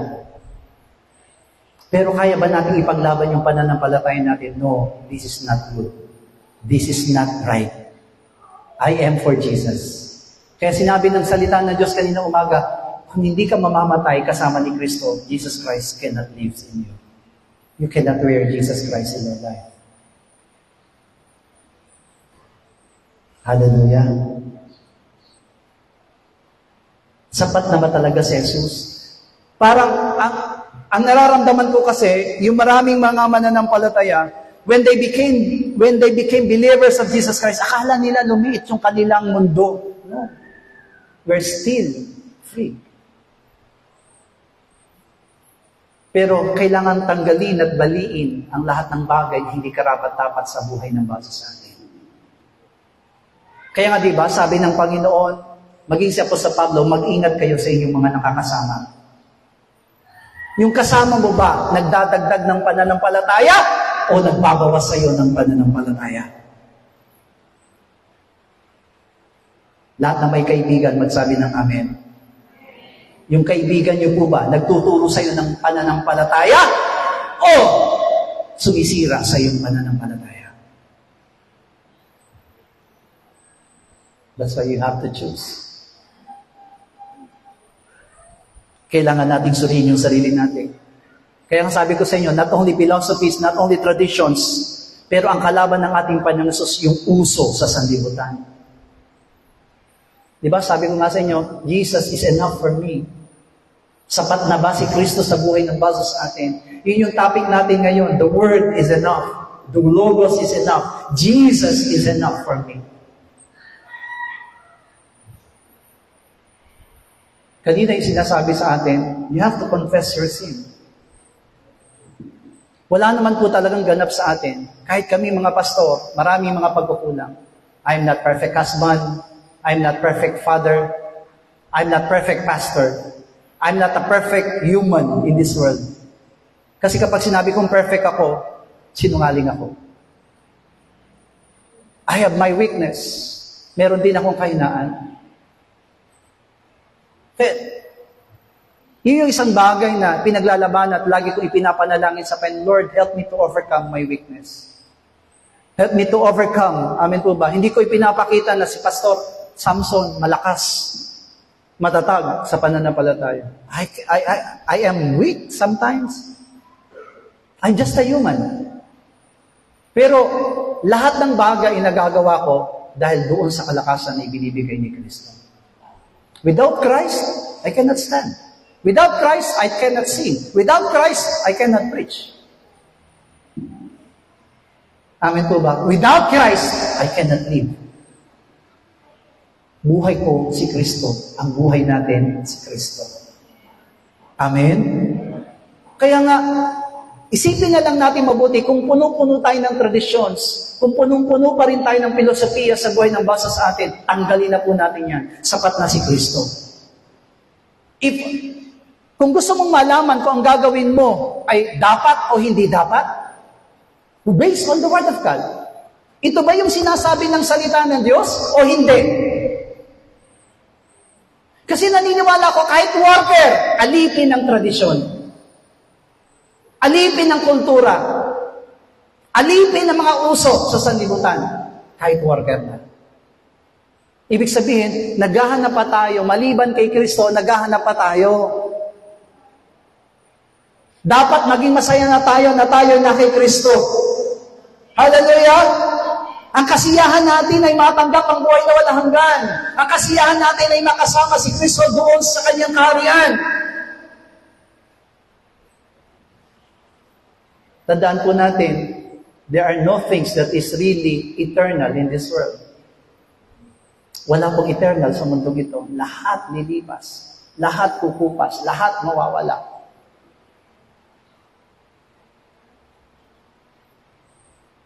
And sometimes that is really my weakness. Kami po, kung kayo nangangailangan kayo ng pera, nangangailangan din ako ng pera. And yung isipan ko minsan nagiging balisa, I want to do this one, I want to do that one. Amen. Kung kulang sa pinansyal, namoroblema rin ako sa pinansyal. Humingi ako ng tawad sa Panginoon. Sinabi ko, Panginoon, sorry. Kasi parang nakita ko sa sarili ko, hindi kasapat sa buhay ko, kailangan ko pa rin pera. Money became my Lord. Hallelujah. Para tayong mga alagad ng Panginoon, Panginoon, kasama natin 5,000. Paano kakain to? Pauwiin na natin sila. Problema, di ba? Si Jesus Christ nagkaroon ba ng problema? Oo nga. Problema tayo nito. Paano natin pakainin yan 5,000? Sabi ba ng Panginoong Yesus? Sabi ng Panginoong Yesus, let them sit. Paupuin nyo sila. Ilan bang meron kayo dyan? 5 tinapay, 2 isda. Bigay nyo sa akin. Walang problema, di ba?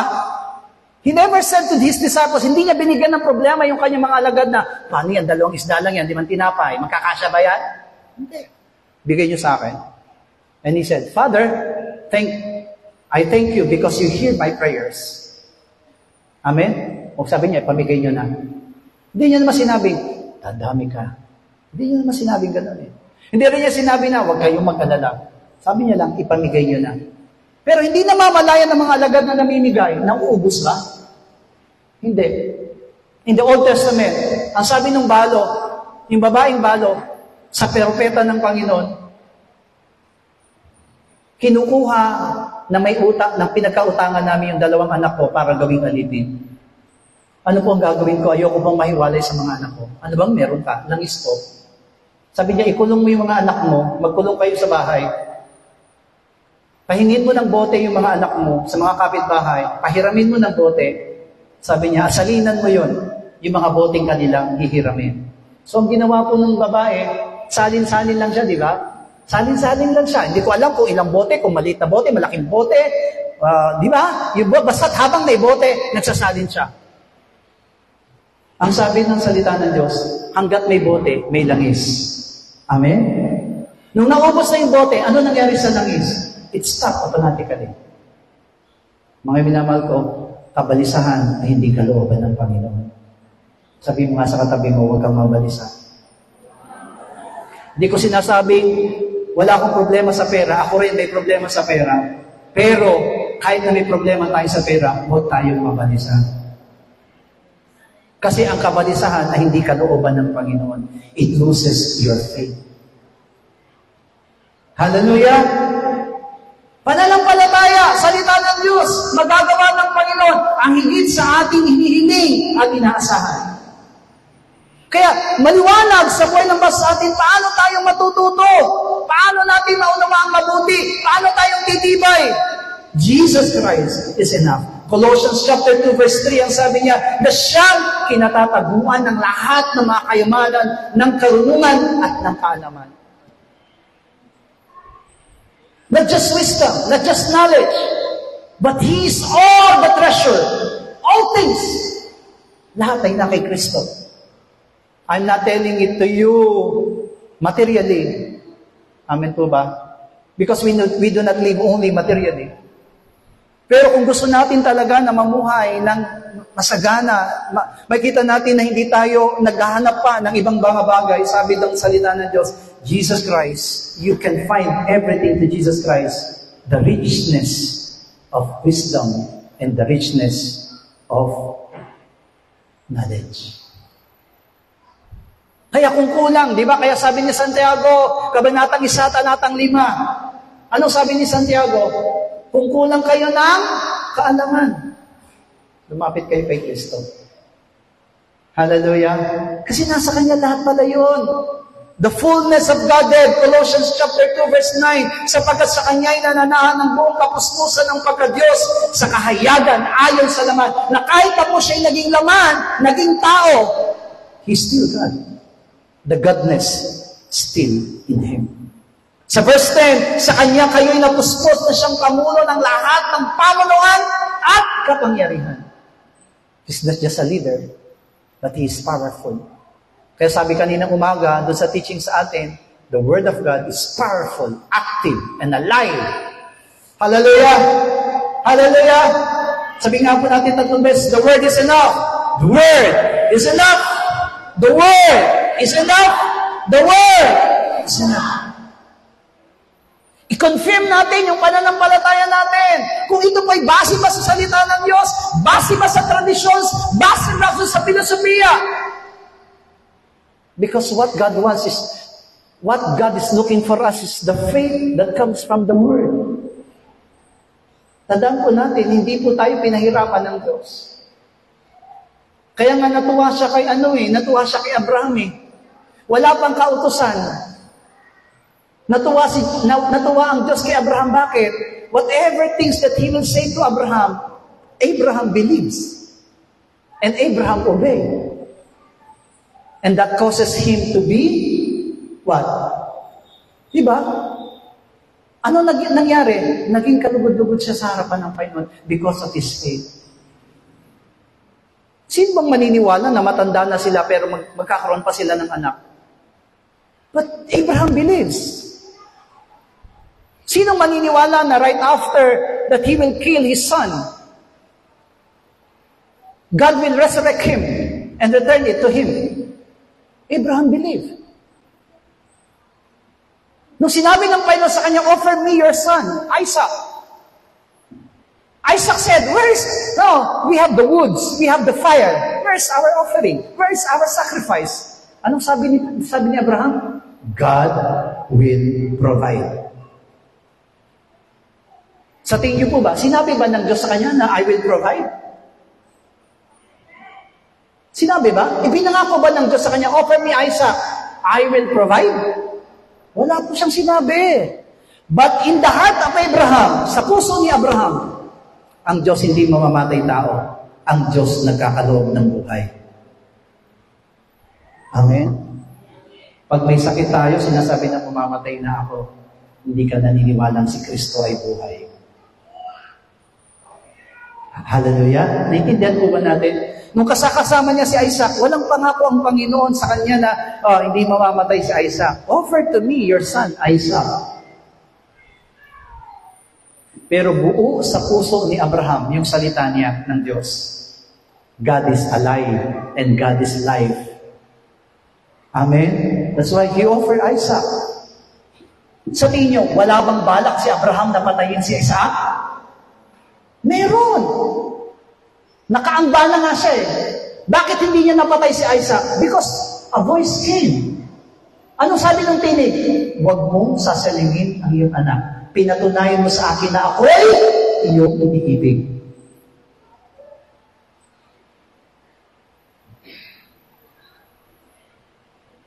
Tayo po, hindi pa tayo nagbibigay ng tithes. Nagre-reklamo na tayo. Pero tandaan natin, sa lahat ng utos ng Diyos, ang tithing lamang ang may pangako. Give your tithes. And if you will give your tithes, sabi niya, I will open the floodways of heavens and pour out all the blessings. Sino ditong naniniwala sa pangako ng Diyos magsabi ng amen? Sino po ang nananalig sa salita ng Diyos magsabi ng amen? Sino po ang naniniwalang tutuparin ng Diyos sa kanyang mga salita magsabi ng amen? Bakit hindi ka nagbibigay ng tithes? Di ba? Abraham believes in the promise of God. Sapat na ba si Jesus? Pag sinabing sapat na si Jesus, everything, you will do it for God. Gagawin mo para sa Diyos lahat. Kahit mahirap. Ang sabi ni Esther, mamatay na kung mamamatay. I-check natin yung sarili natin. Hallelujah. Sapat na ba talaga si Jesus? Kahit sa kaba pumunta, pinaglalaban mo ba si Jesus? Pinaglalaban mo ba ang salita? Nasasabi mo ba sa kanila, ayoko pong sumama sa inyo. Hindi po ako pwede dyan. Mananampalataya po ako. May pinapagawa sa'yo, sorry po. Against po yan sa faith ko. Hallelujah. We need to learn how to fight. Kasi ganun ipinaglaban ni Pablo. Kaya mas lalong nadaradagan yung kasalanan natin sa harapan ng Panginoon. Amen po ba? Dahil doon sa ginagawa natin. Jesus Christ is the one who completes our faith. Jesus Christ is the one who completes our lives. Siya yung kumukumpleto ng buhay na base sa atin. At pag po nating hayaan na mawala, masayang, amen po ba? Do not live on traditions, do not live on philosophies. Amen po ba? Sabi ng mga Hudyo, nagkaroon ng problema ang mga Hudyo. Acts chapter 15. Alam niyo po ba yung Judaism? Sino po nakakaalam ng Judaism? Judaism is monotheistic religion. Sa totoo lang, maganda po ang faith ng mga Judaism. Kaya po sila sinabing monotheistic monotheistic religion because they believe in one God. Ang paniniwala nila, meron lang isang Diyos. Tama? Tama yun. Maganda po yung kanilang pananampalataya. What is the problem to Judaism? Ang problema sa Judaism, their faith is by obedience through the law. Yung kanila pong pananampalataya nakasalig sa pamamagitan ng pagsunod sa kautusan. Pangalawa, they are claiming the sovereignty. Ano ibig sabihin nun? Naniniwala sila na sa lahat ng mga tao sa mundo, mas mataas yung kanilang kalalagayan. Bakit? They are a chosen nation. So, mali. Amen po ba? Tinama lahat ng Panginoon ang kamalian ng mga Judaismo. Kaya sa Acts chapter 15, may problema doon. Marami mga Hudyo, marami mga nasa Judaism ang nananampalataya kay Kristo. Nagkakaroon sila ngayon dalawang isip, mananampalataya na tayo ni Kristo. Paano yan? Magpapatuloy pa ba tayo o hindi na? Kasi bakit? Ang Judaismo naniniwala na kung walang pagtutuli, walang kaligtasan. Hindi sila pwedeng maging anak ni Abraham. Kaya, mananampalataya na sila ni Kristo. Kailangan ng pagtutuli. Sinangguni nila kay Pedro. Kailangan pa ba talaga ang pagtutuli? O hindi na? Ano pong sagot ni Pablo? Lahat ng mga taong nananalig kay Kristo, tinuli na sa pamamagitan ng bautismo. I think last Friday po, yan ang naging topic po sa atin. Amen po ba? Yung pagtutuli ni Kristo. Kaya kahit na hindi po tinuli sa laman, kung ikaw ay mananampalataya na, tinuli ka na sa pagtutuli ni Kristo. So, ibig sabihin, without disobeying the law, disregarding the law, hindi natin dinidisregard ang the law, naniniwala pa rin tayo sa pagtutuli. Amen po ba? Pero hindi na ayon sa laman, kundi ayon na sa Espiritu. Kasi kailangan ng pagtutuli. In-explain sa atin, ano yung pagtutuli? Removing the excess. Amen po ba?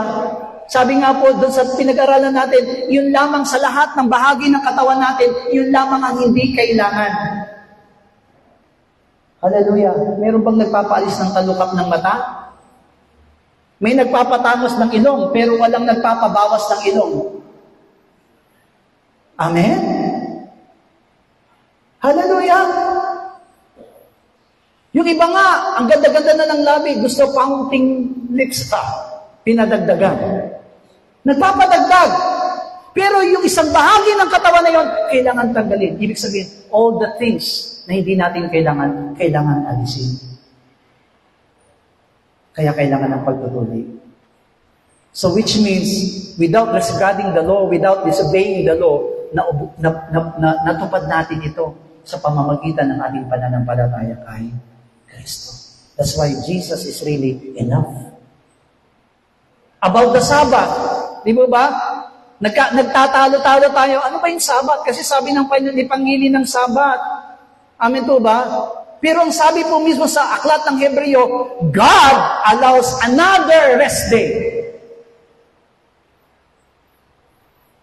Hallelujah. According to Matthew, Jesus, the Lord of the Sabbath. Ang kailangan lang natin maintindihan, when we are in the worship service, it is a rest day. Kapag ang isang araw, isang oras, inilaan mo sa Panginoon yan, ang tawag dyan, rest day. Amen? Nagkakasala lang tayo kasi bakit?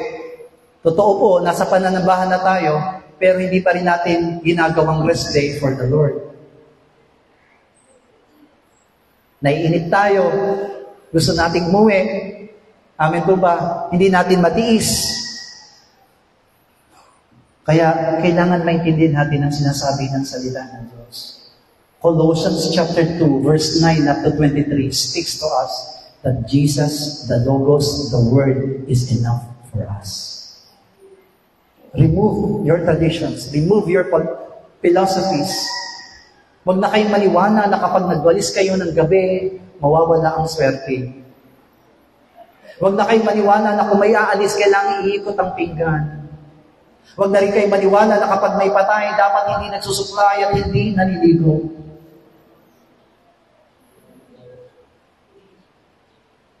Sabi ko nga sa inyo, nung namatay si Brother Dong, doon lang ako nakaalam na meron tayong tinatawag na buto na kulay green sa katawan. Ang sabi nung punerarya na yon, nung naglilibing na yon, kung ilan daw ang green na buto mo, yun daw ang mabuting gawa mo. Kaya kung isa lang ang mabuting gawa mo. Kung dalawa lang ang mabuting gawa mo. Naniniwala ba kayo doon? Bandang muli sinabi na, swerte yan sa sugal. You see? Doon pa lang, hindi na ako naniwala sa kanila. Hallelujah! Kaya, nagdadong isip tuloy ako na huwag na akong i-cremate doon eh. Kasi baka matukso yung asawa ko na kunin din yung green na buto ko. Hallelujah! Kasi yun daw ang sabi nila. Pero kapag sinabi nila, huwag kang maniniwala. Kapag sinabi ng salita ng Diyos, naniwala ka. Palakpakan po natin ang ating Panginoon. Do you understand me? Hallelujah. Kasi first time ko lang yun Marami akong na-cremate, nasamahang cremation. Cremation ng kapatiran sa Aurora, cremation ng tatay ni Sister Joy, cremation ng tatay ni Sister Belen, sino pa ba? Maraming cremate ni anak ni Sister Linya. Amen. Pero wala po akong narinig na gano'n. First time in the history na sinabi niya, meron tayong green na buto. May tawag sila ron eh. Ano ba yung tawag nila ron? May tawag sila ron. Hallelujah. Huwag kayong maniniwala. Ang paniwalaan ninyo, ang buhay natin, si Kristo. Ang nagkakaloob ng lahat ng bagay na meron tayo, si Kristo. Sapagkat siya, amen po ba, nasa kanyang lahat ng tinatawag na kabuuan ng pagka-Diyos ng ating Diyos. Hallelujah. Jesus is enough. The Logos is enough for every one of us. The Word is enough for us. Amen po ba? Kaya kung hindi ito ayon sa salita ng Diyos, huwag nating panaligan. Huwag nating tanggapin. Kung hindi ito ayon sa salita ng Diyos, huwag nating gagawin. Hallelujah. Huwag nating payagan na kaibigan natin na lumapit sa atin. Agawin yung pananampalataya natin. Hallelujah. Yan po yung sinabi ng salita ng Diyos. Huwag mong hayaan na ikaw ay manakawan. Amen. Sa verse 18, sino man ay huwag manakawan ng ganitong gantimpala na sa inyo sa pamamagitan ng kusang pagpakababa, pagsamba sa mga anghel, na nakabuto, sabi niya, na nananatili na sa mga bagay na kanyang nakita, na naging palalo at walang kabuluhan sa pamamagitan ng kanyang akalang ukol sa laman. Di mo ba, nananakaw na pala yung pananampalataya mo. Kung hindi nakasalig kay Kristo, kung hindi nakasalig sa salita ng Diyos, kung hindi nakasalig sa Logos, huwag mong paniniwalaan. Kahit na kaibigan mo pa siya, huwag kang maniniwala sa Kanya. Ang panaligan mo lamang ay si Kristo. Hallelujah. Hallelujah. Magtulungan ang bawat sa atin para lumago ang ating pananampalataya. Manalangin po tayo sa oras na ito. Dalangin natin, Lord, hayaan mo, Ama, na kami manatili lamang sa iyong salita. Wala kami ibang pananaligan kundi ang iyong salita. Wala kami ibang tatanggapin kundi ang iyong salita. At wala kami magiging buhay at pananampalataya kundi ang iyong salita. Oh, my soul, overcome! Oh, my soul! Overcome! Oh, my soul! Overcome! Oh, my soul! Overcome! Ama namin Diyos, tuloy nga po na kami po'y nagpapasalamat sapagkat sapat na ang iyong mga salita sa buhay ng bawat sa amin. Sapat na ang katotohanan at tanggapin po namin at panaligan sa aming mga buhay sapagkat ito ang buhay. Ito ang magbibigay sa amin ng buhay na walang hanggan. Ito ang magbibigay sa amin, Panginoon Diyos, ng kasapatan sa aming mga pananampalataya. Burahin mo ang mga pandaraya ng kaaway. Burahin mo ang mga pandaraya ng diablo sa buhay ng bawat sa amin. Burahin mo ang mga pandaraya katorya turuan ng sanlibutan, Panginoong Diyos, mga tradisyon, mga filosofiya, mga bagay na nauuso sa sanlibutan, Panginoong God, na ipinipilit ay ginigit sa aming isipan, sa aming mga puso, na umaagaw sa aming pananampalataya, umaagaw sa aming mga paglilingkod, umaagaw, Panginoong Diyos, sa aming atensyon. Kaya Ama, na Ikaw lamang ang aming buong panaligan, Ikaw lamang ang buong namin itaas, Ikaw lamang ang buong namin parangalan, Ikaw lamang ang buong namin, O Diyos, panaligan sa buhay ng basa mo sa amin. You are more than enough. You are enough for every one of us. Your word is really enough. The Logos is really enough. Jesus, you are enough for us, O God. Kaya tulungan mo kami, Panginoong Diyos. Ikaw lamang, Panginoon, ang tunay namin pananaligan at ikilos at gagawa ka sa aming mga buhay. Huwag mo kami pababayang maiwalay nang dahil lamang sa mga katuruan. Huwag mo kami iiwalay nang dahil lamang sa mga bagay na itinuturo ng sanlibutan. Salamat, Panginoong Diyos, at nananalig kami sa iyong kabutihan. Nananalig kami sa iyong kabutihan, Panginoong Diyos, at nananalig kami sa kapangyarihan ng mga salita mo. Thank you so much, Father God. Salamat po, aming Diyos, at inaangkin namin ang lahat ito sa pangalan ng aming Panginoong Jesus. Amen. We take our communion because this is a command from the Lord. When you receive, sabi niya doon, the bread and the wine, do it in remembrance of me. We do it because that is a command of the Lord to every one of us. Kaya ito ay salita ng Diyos, kaya dapat po natin gawin.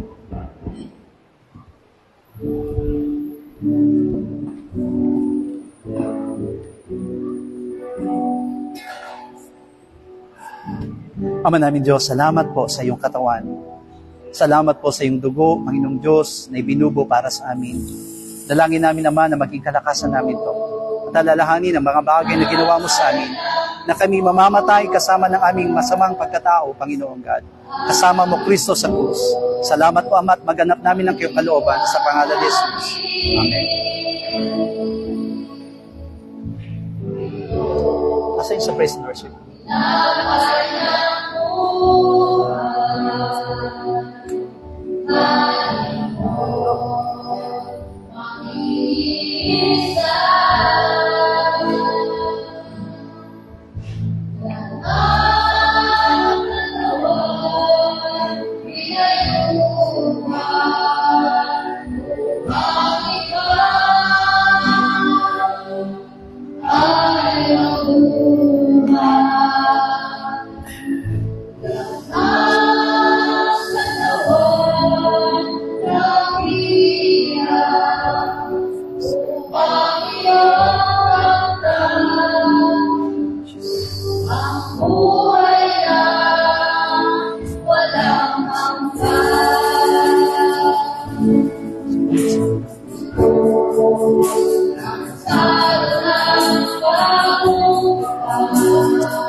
Ama namin Diyos, maraming salamat po sa kabutihan mo at katapatan sa amin. Salamat po, Ama, sapagkat patuloy mo kami, aming Diyos, nililingap sa pamamagitan po ng iyong katawan at ng iyong dugo. Ay nararanasan namin mag-isa para sa iyong katawan. At naniniwala kami, Panginoon, na sa pamamagitan nito'y patuloy naming alalahanin na kami may obligasyon at meron kaming layunin, Panginoon Diyos, na gawin ang lahat ng bagay na iniutos mo sa amin. Naway maging bahagi kami ng isang katawan ni Kristo at ikaw, Lord, ang tunay na maghari at gumawa sa amin. Ito pong aming dalangin sa pangalan ni Jesus. Amen. Palakpakan po natin ang ating Diyos na buhay. Ibibigay na po natin ang ating special offering and pledges to the Lord.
All together, Lord's Prayer.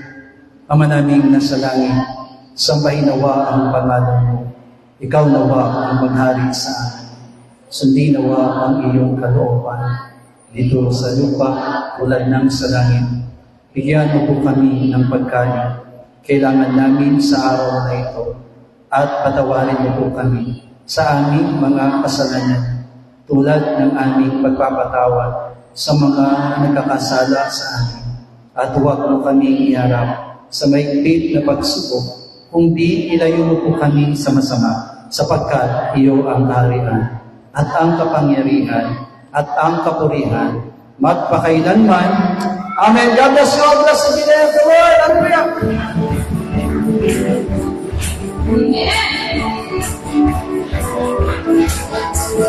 Blessed be the name, blessed be the name, blessed be the name of the Lord.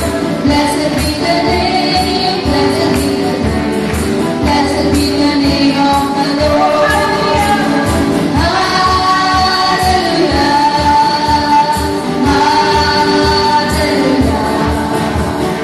Blessed be the name of the Lord.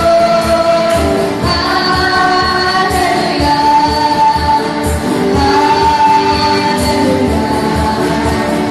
Blessed be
Jesus,